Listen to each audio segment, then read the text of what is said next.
ದಕ್ಷಿಣ ಕನ್ನಡ ಜಿಲ್ಲೆಯಲ್ಲಿ ಧಾರಾಕಾರವಾಗಿ ಮಳೆ ಸುರಿತಾ ಇದೆ. ನಿರಂತರವಾದಂತಹ ಮಳೆಯಿಂದಾಗಿ ನದಿಗಳು ಉಕ್ಕಿ ಹರಿಯುತ್ತಿದ್ದಾವೆ. ದಕ್ಷಿಣ ಕನ್ನಡ ಜಿಲ್ಲೆಯ ಹಲವು ನದಿಗಳು ತುಂಬಿ ಹರಿತಾ ಇವೆ. ಮಳವೂರು ಕಿಂಡಿ ಅಣೆಕಟ್ಟಿಗೂ ಕೂಡ ಭಾರೀ ಪ್ರಮಾಣದಲ್ಲಿ ನೀರು ಹರಿದು ಬರ್ತಾ ಇದೆ. ಮಂಗಳೂರು ಹೊರವಲಯದಲ್ಲಿರುವಂತಹ ಅಣೆಕಟ್ಟಿದು ನದಿ ಪಾತ್ರದ ಜನ ಸದ್ಯ ಸುರಕ್ಷಿತ ಸ್ಥಳಕ್ಕೆ ಶಿಫ್ಟ್ ಆಗಿ ಅಂತ ಹೇಳಿ ಜಿಲ್ಲಾಡಳಿತ ಸೂಚನೆಯನ್ನ ಕೊಟ್ಟಿದೆ.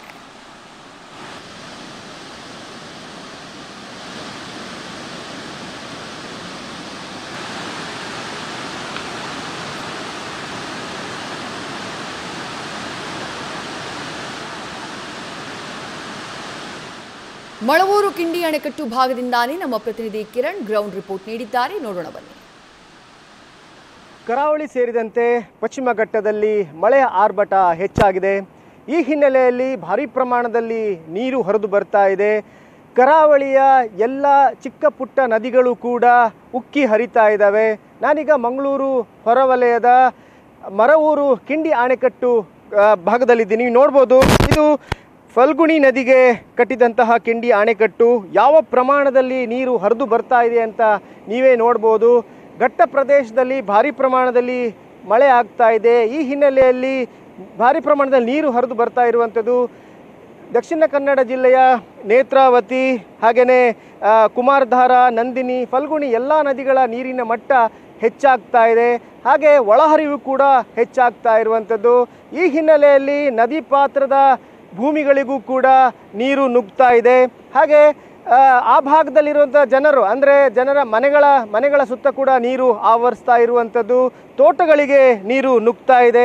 ಹಾಗೆ ಈ ಭಾಗದಲ್ಲಿರುವಂಥ ಹೆಚ್ಚಿನ ಗ್ರಾಮಗಳು ಕೂಡ ಜಲಾವೃತಗೊಳ್ಳುವಂತಹ ಒಂದು ಆತಂಕದಲ್ಲಿದ್ದಾವೆ. ಈಗಾಗಲೇ ಅದ್ಯಪಾಡಿ ಗ್ರಾಮ, ಈ ಫಲ್ಗುಣಿ ನದಿಯ ಪಕ್ಕದಲ್ಲೇ ಇರುವಂತಹ ಅದ್ಯಪಾಡಿ ಗ್ರಾಮ ಈಗಾಗಲೇ ದ್ವೀಪದಂತಾಗಿದೆ. ನದಿಯ ನೀರು ಅದ್ಯಪಾಡಿ ಗ್ರಾಮಕ್ಕೆ ನುಗ್ಗಿರುವ ಹಿನ್ನೆಲೆಯಲ್ಲಿ ಇಡೀ ಗ್ರಾಮ ದ್ವೀಪದಂತಾಗಿದೆ. ನೀವು ನೋಡ್ಬೋದು ಯಾವ ಪ್ರಮಾಣದಲ್ಲಿ ನೀರು ಹರಿದು ಬರ್ತಾ ಇದೆ. ಕಿಂಡಿ ಅಣೆಕಟ್ಟಿನ ಮೇಲ್ಭಾಗದಿಂದ ನೀರು ಹರಿದು ಬರ್ತಾ ಇರೋದು. ಕೇವಲ ನೀರು ಮಾತ್ರ ಅಲ್ಲ, ಘಟ್ಟ ಪ್ರದೇಶದಿಂದ ಮರ ಮುಟ್ಟುಗಳನ್ನು ಕೂಡ ಕೊಚ್ಚಿಕೊಂಡು ತಗೊಂಡು ಬರ್ತಾ ಇದ್ದಾವೆ. ಈ ಹಿನ್ನೆಲೆಯಲ್ಲಿ ಈ ಒಂದು ಕಿಂಡಿ ಅಣೆಕಟ್ಟಿನ ಎಲ್ಲ ಡೋರ್ಗಳನ್ನು, ಅಂದರೆ ಕ್ಲಸ್ಟರ್ ಗೇಟ್ಗಳನ್ನು ಓಪನ್ ಮಾಡಲಾಗಿದೆ. ಆದರೂ ಕೂಡ ನೀರು ಅದರ ಮೇಲಿಂದ ಆಕ್ಸೆಸ್ ನೀರು ಮೇಲಿಂದ ಬರ್ತಾ ಇರುವಂಥದ್ದು. ಆ ಪ್ರಮಾಣದಲ್ಲಿ ನೀರು ಹರಿದು ಬರ್ತಾ ಇದೆ.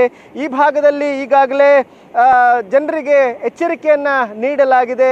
ಜಿಲ್ಲಾಡಳಿತ ಈಗಾಗಲೇ ಸೂಚನೆ ನೀಡಿರುವಂಥದ್ದು. ನದಿ ಪಾತ್ರದ ಯಾರೆಲ್ಲ ಜನರಿದ್ದಾರೆ, ನದಿ ಪಾತ್ರದಲ್ಲಿರುವಂತಹ ಜನರು ತುಂಬ ಎಚ್ಚರಿಕೆಯಿಂದ ಇರಬೇಕು. ಹಾಗೆಯೇ ನದಿಯ ನೀರು ಮಟ್ಟ ಏರಿಕೆ ಆದಂತೆ ಬೇರೆ ಕಡೆಗೆ ಸುರಕ್ಷಿತ ಪ್ರದೇಶಕ್ಕೆ ತೆರಳಬೇಕು ಅನ್ನೋ ಒಂದು ಸೂಚನೆಯನ್ನು ಕೂಡ ನೀಡಿದ್ದಾರೆ. ಹಾಗೆಯೇ ಅಧಿಕಾರಿಗಳು ಕೂಡ ನೀರಿನ ಮಟ್ಟವನ್ನು ಗಣನೆಗೆ ತಗೊಳ್ತಾ ಇದ್ದಾರೆ. ಪ್ರತಿ ಸಲ ಬಂದ್ಕೊಂಡು ನೀರಿನ ಮಟ್ಟ ಹೆಚ್ಚಾದಂತೆ ಸೂಚನೆಯನ್ನು ಕೂಡ ನೀಡ್ತಾ ಇದ್ದಾರೆ. ಕ್ಯಾಮರಾಮ್ಯಾನ್ ಪ್ರಶಾಂತ್ ಅವರೊಂದಿಗೆ Kiran news Irsikar, news first, Mangaluru. News first ನಿರ್ಭೀತಿಯಿಂದ ನಿಮ್ಮ ಪರವಾಗಿ.